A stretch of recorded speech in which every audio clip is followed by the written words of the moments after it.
প্রিয় দর্শক, এবার চলুন জেনে নেই হজরত আদম আলাইহিসসালামের পূর্বে কোন পয়গম্বর এই দুনিয়াতে এসেছিলেন।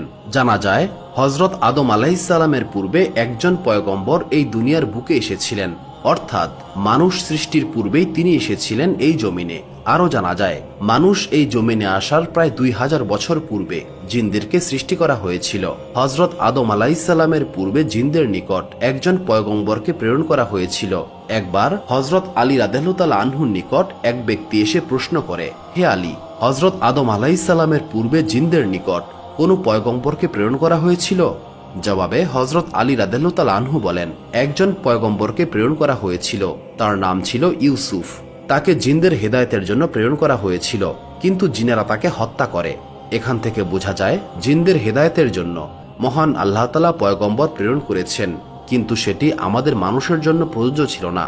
যখন মহান আল্লাহ তাআলা হজরত আদম আলাইহিসসালামকে এই জমিনে প্রেরণ করেন, তিনি হজরত আদম আলাইহিসসালামের জন্য পোশাকের ব্যবস্থা করে দেন এবং তার সন্তানদের হেদায়েত নসিব করেন। সঙ্গে সঙ্গে তাদেরকে অনেক সম্মানিত করেন। হজরত আদম আলাইহিসসালামের অনেক সন্তান ছিল, কিন্তু এদের মাঝে 2 জন মহান আল্লাহ তাআলার নিকট তাদের কোরবানি পেশ করে। এর মাঝে মহান আল্লাহ তাআলা একজনের কোরবানি কবুল করেন এবং অপরজনের কোরবানি কবুল করেননি। যার কোরবানি কবুল হয়নি সে প্রথম জনকে বলে, নিশ্চয়ই আমি তোমাকে হত্যা করব। জবাবে প্রথম জন বলে, মহান আল্লাহ তাআলা মুত্তাকি ব্যক্তির কোরবানি কবুল করেন, নিশ্চয়ই তুমি মুত্তাকি নও, তাই মহান আল্লাহ তাআলা তোমার কোরবানি কবুল করেননি। আর এইভাবেই দুনিয়াতে প্রথম রক্তপাত ঘটে এবং নিজের ভাইকে হত্যা করার ঘটনাও ঘটে। কিন্তু নিজের ভাইকে হত্যার পরে হত্যাকারী বুঝতে পারছিল না এখন সে তার মৃত ভাইয়ের লাশ কি করবে। তখন সে দেখতে পায় একটি কাক মাটি খুঁড়ছে।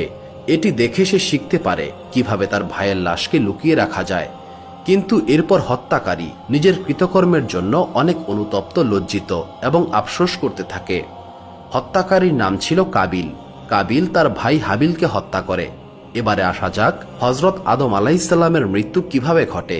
যখন হজরত আদম আলাইহিসসালাম তার সন্তান হাবিলকে হত্যার খবর পান, তিনি অনেকটাই ভেঙে পড়েন এবং সেই মুহূর্তে হজরত জিব্রাইল আলাইহিসসালাম তার নিকটে আসেন।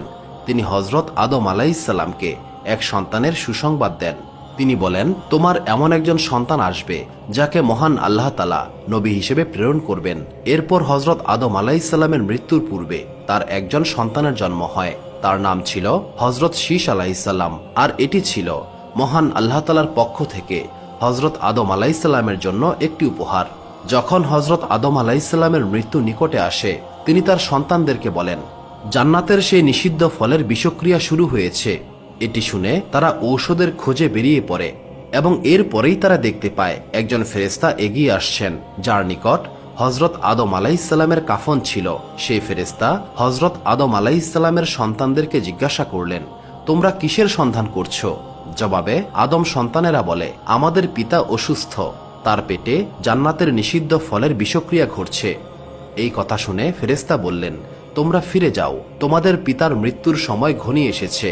এরপর যখন মালাকুল মউত হজরত আজরাইল আলাইহিসসালাম হজরত আদম আলাইহিসসালামের জান কবজ করতে আসেন, তখন বিবি হাওয়া আলাইহিসসালাম তাকে চিনে ফেলেন এবং হজরত আদম আলাইহিসসালামকে জড়িয়ে ধরেন।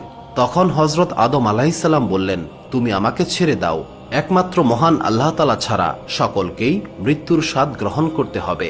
এরপর মহান আল্লাহ তাআলার ফেরেশতা হজরত আদম আলাইহিসসালামের জান কবজ করেন। হজরত আদম আলাইহিসসালামকে গোসল করানো হয় এবং সুগন্ধি লাগানো হয় এবং তার জন্য কবর খোঁড়া হয়। হজরত জিব্রাইল আলাইহিসসালাম এসে হজরত শীস আলাইহিসসালামকে জানাজা পড়ানোর নিয়ম শিখিয়ে দেন। এরপর তিনি হজরত আদম আলাইহিসসালামের জানাজা পড়ান। বর্ণনা অনুযায়ী মৃত্যুর সময় হজরত আদম আলাইহিসসালামের বয়স হয়েছিল 960 বছর। ইবনে আব্বাস রাদিয়াল্লাহু তাআলা আনহু থেকে বর্ণিত, হজরত নূহ আলাইহিসসালাম তুফান শেষে যখন নৌকা থেকে নামেন, তখন তিনি হজরত আদম আলাইহিসসালামের লাশকে পুনরায় বাইতুল মুকাদ্দাসে দাফন করেন। জানা যায় হজরত হাওয়া আলাইহিসসালাম হজরত আদম আলাইহিসসালামের উফাতের 1 বছর পরেই ইন্তেকাল করেন। মহান আল্লাহ তাআলা আমাদেরকে ক্ষমা করে দিন, আমিন।